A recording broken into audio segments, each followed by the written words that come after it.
Bonjour à tous et bienvenue.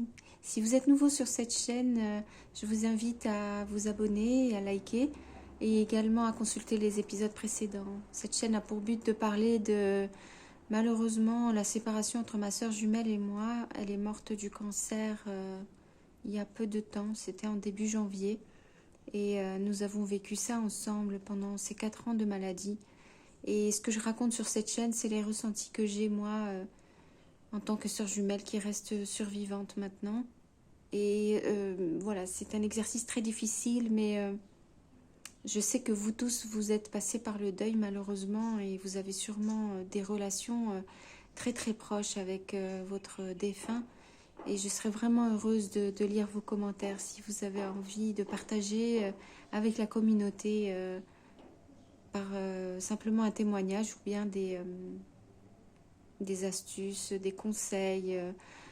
Moi, je pense toujours que l'expérience des autres est toujours importante à écouter. Voilà, donc je poste à peu près tous les jours une vidéo pour vous parler de mon ressenti, ce qui me traverse la tête et ce que je peux effectivement réussir à mettre en place pour survivre. Voilà, ben, bienvenue encore une fois et ben, aujourd'hui ce que j'ai envie de vous dire c'est que j'ai beaucoup de larmes qui continuent de me poursuivre. Je, voilà, je suis dans l'incapacité de passer à autre chose. Je suis dans l'incapacité à... Je sais pas comment dire, mais je me dis tous les jours, mais ça sert à rien que je laisse une vidéo parce que vraiment, c'est tout le temps la même chose. C'est la douleur, c'est les larmes, c'est la tristesse, c'est l'incompréhension, c'est... la torture même, les pensées me torturent. Donc cette vidéo n'est pas confortable à faire parce que c'est de la douleur dont je parle. C'est la douleur de perdre ma sœur, pas savoir où elle est, de se dire que c'est fini, que c'est derrière moi. J'ai plein d'incohérences en fait dans cette histoire. Donc ce que je voudrais en particulier aujourd'hui témoigner, c'est même la ville, le monde extérieur me semble maintenant plus du tout le même. Parce que je vous donne un exemple. Je suis allée me promener, donc je suis ici à Rabat, au Maroc, dans la maison de ma mère. Et c'est là où on a grandi, ma soeur jumelle et moi. Et je suis allée me promener dans la Médina, ce qui est la vieille ville en fait de la ville de Rabat. Le souk, si vous voulez, c'est pas exactement ça, mais c'est pour vous donner une image plus facile à comprendre. Et il y a plein de petits commerces à droite à gauche, il y a beaucoup d'ambiance, c'est très vivant. Et quand j'étais en train de marcher dans les ruelles comme ça, et j'étais très contente, ça m'a changé les idées, parce que c'est rare en fait que j'arrive à sortir de mon terrier. Et à un moment donné, ça me paraissait évident que tout ça c'était un décor. C'est un décor de vie extérieure, ça n'existe plus pour moi. À partir du moment où elle est morte, j'ai compris maintenant que la vie en fait n'est pas ce que je vois. Je ne sais pas comment vous dire, mais il y a eu des constructions, des aménagements de la ville, il y a eu du ravalement de façades, des choses très très belles qui ont été faites. Et notamment dans un coin que je connaissais très bien, on y allait beaucoup, ma soeur et moi, quand on était petites. Et je pensais vraiment que cet endroit serait immuable, permanent, ça pourrait jamais changer. Ça a toujours été comme ça et ça resterait toujours comme ça. Et en fait, pas du tout. J'arrive là, je débarque et je vois tout a été reconstruit, c'est-à-dire qu'il y a une très belle fontaine qui a été construite à la place, a été rasée et reconstruite.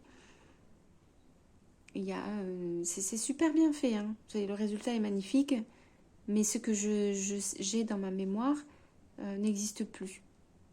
Et voilà, et j'ai que des choses comme ça qui traversent ma tête, ce genre de pensée de se dire ma sœur existait mais elle n'existe plus. Et quand je me vois moi maintenant, je me dis je suis là vivante, mais un jour je serai plus là. Et là, ce quartier-là dont je vous parle, cette petite place, elle était parfaitement, comme je vous dis, solide, parce que c'est des constructions. Et là, elle n'est plus là. tout est changeant. Et franchement, ça fait flipper, ça donne l'impression que... Mais en fait, sur quoi on peut vraiment s'accrocher euh, pour rester vraiment vivant? Parce que la question, elle est là quand même. Quand on est survivant soi-même, ben, il faut survivre, mais pour faire quoi? Survivre pour vivre, mais vivre dans quel but? Et c'est vrai que ça, je suis vraiment torturée par ces questions-là maintenant. C'est très très dur de trouver un sens à la vie, à la mienne déjà. Et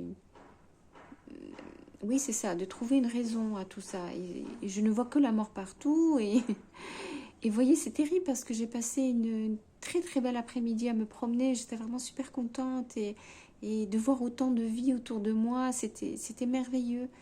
Et d'un autre côté, il y avait une partie de moi, on dirait vraiment comme si je me dédoublais. Il y a une partie de moi qui est dans l'instant présent, qui vit, qui est dans la joie de vivre cet instant et qui profite, parce que ça fait très très longtemps que je ne me suis pas promenée en Médina. Et puis de l'autre, il y a une partie de moi qui est très éloignée, comme si elle était en hauteur par-dessus et qu'elle disait, mais en fait, ça n'existe pas. Ce que je vois là aujourd'hui avec mes yeux, ben, demain, peut-être qu'ils n'y seront plus. Les gens que je vois autour de moi sont là, mais demain, ils seront peut-être plus là. Moi-même, je suis là, mais je ne serai plus là. Comment c'est possible? Voilà. Alors, vous allez trouver ça très naïf probablement, mais je n'arrive pas à comprendre le côté éphémère de la vie. Euh, et ça me fait ça pour tout. La dernière fois, j'étais dans la maison. Mes parents avaient une maison à la plage. Donc, bah, elle existe toujours. Ma mère est là encore. Mon père aussi est mort il n'y a pas longtemps. Ça fait moins d'un an. Quand j'y suis retournée, j'ai vu toutes les affaires de mon père qu'il utilisait. Et puis, j'ai vu la chambre de ma soeur, les affaires de ma soeur. Mais les deux ne sont plus là. Et c'est vraiment... Aujourd'hui, c'est la réalité. Et pourtant, je vois leur... Enfin, quand je suis là-bas, je ressens leur énergie, je vois les objets, j'ai les images qui me viennent dans ma tête. Je ne suis pas folle, j'ai vraiment vécu ça. Ma sœur était vraiment là dans ses murs, et puis pourtant là, elle ne l'est plus. Et voilà, et j'ai plein d'images comme ça qui m'assaillent le cerveau. Cette impression que je vis dans un décor de film ou de cinéma ou de théâtre, qu'à tout moment, en fait, je peux faire un pas de côté et sortir de ce théâtre. Je ne sais plus ce qui est réel de ce qui n'est plus réel. Et puis surtout, je suis dans un état où ben, ma soeur jumelle était mon pilier, vraiment. C'était le seul point de repère stable, fiable, certain que j'avais dans ma vie, qui ne bougerait pas, parce que la relation que j'ai avec elle, pour moi, ne pouvait pas évoluer dans un sens complètement fou. On est extrêmement proches et liés l'une à l'autre, donc pour moi, ça ne bougerait pas, ça. C'est le monde entier autour de nous. Même tout le relationnel pouvait bouger, mais pas nous, entre nous. Et aujourd'hui, c'est ça qui m'est arrivé. Ma sœur est morte, vraiment. Je ne m'attendais pas déjà à ce qu'elle meure. Donc, et je me retrouve là toute seule. Mais ça n'est jamais venu dans nos conversations. C'est une histoire comme ça, ne n'est jamais arrivée. Je ne comprends pas quoi faire de moi maintenant. Et puis surtout, la vie extérieure me semble moins... elle n'a aucun attrait. Bon, il n'empêche pas que j'apprécie... par exemple, vous voyez, aujourd'hui, je suis en t-shirt parce qu'il fait très chaud, exceptionnellement chaud. Il fait très bon la journée. Et puis, je suis contente, j'apprécie. Vous voyez, quand il y a du soleil, j'apprécie. Quand j'entends les oiseaux chanter, j'apprécie. Quand je vois les chats passer, en fait, c'est quasiment la seule activité de ma journée. Donc, je me rattache à quelque chose de très l'instant présent. Mais il n'y a plus rien qui a vraiment d'intérêt. C'est comme si ça ne marchait plus sur moi. C'est-à-dire que ça ne m'attire plus. Il y a pas grand-chose là maintenant qui m'attire. En fait, oui, il n'y a rien qui me donne envie en particulier. C'est rare d'en être à ce point-là, d'être déconnecté. En fait, c'est ça. J'ai le sentiment d'être déconnecté de la vie réelle. et d'avoir perdu, c'est, je sais pas comment vous dire, c'est comme si la vie réelle, en fait, c'est pas la vie réelle, c'est d'avoir été dans une espèce d'illusion, comme un coup de théâtre, je sais pas comment vous dire, une hypnose, voilà. J'ai l'impression que la vie réelle, c'est l'hypnose, mais que là, maintenant, je suis sortie de l'hypnose, donc il n'y a plus rien qui fonctionne. Je voudrais rentrer dans cette hypnose, de croire que c'est sympa de vivre, que c'est sympa d'avoir un projet, que c'est sympa de vouloir telle ou telle chose, d'avoir des ambitions, de croire que je suis immortelle, de jamais penser à la mort. Mais en fait, j'y crois plus. L'hypnose ne marche plus. Je ne vois plus rien de tout ça. Je vois que la pièce de théâtre, le décor de théâtre, le côté vie éphémère. Maintenant, j'ai pris conscience à quel point la vie est fragile. Aujourd'hui, la personne que je vois, n'importe laquelle, est là. Mais vraiment, maintenant, j'ai compris que même si elle est complètement valide sur ses deux jambes, elle est en pleine santé, ben, il peut lui arriver n'importe quoi et ça disparaît. Voilà, c'est éphémère et c'est vraiment flippant. Voilà l'humeur du jour. Bah écoutez, je vous remercie encore une fois de m'écouter et puis n'hésitez pas vraiment à mettre des commentaires. Je sais que c'est difficile d'en parler, puis qu'on n'en a pas envie, et puis replonger là-dedans, à quoi ça sert.